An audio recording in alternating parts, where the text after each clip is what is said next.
Hay mga mahal, ang ating topic ngayon ay tanong ni Jay. Ang tanong niya is, pwede bang makipagpalakpakan kapag may pulang dalaw? Sasagutin natin yan, pero bago yan, kung bago ka pa lang sa akin channel, please consider to like this video and subscribe my channel.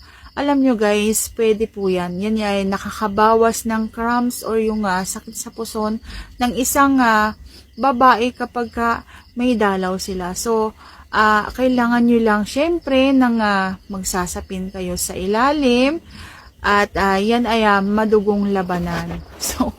So kung ayaw nyo namang sobrang madumihan yung inyong higaan, so gawin nyo na lang sa CR, sa shower room. Depende pa rin sa sitwasyon guys, may mga babaeng ayaw. So, dapat kakusapin nyo ang inyong mga partner kung gusto ba nila. At wag nating pipilitin kasi ang mga babaeng may dalaw is sobrang mainit na ang ulo niyan. Sobrang sensitive nila.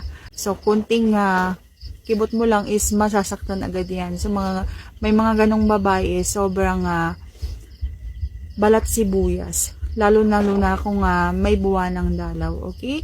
So, nasa pag-uusap ninyo ng partner nyo.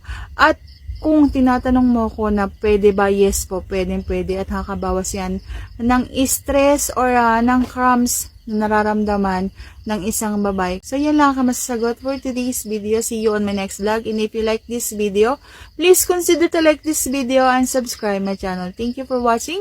See you on my next vlog.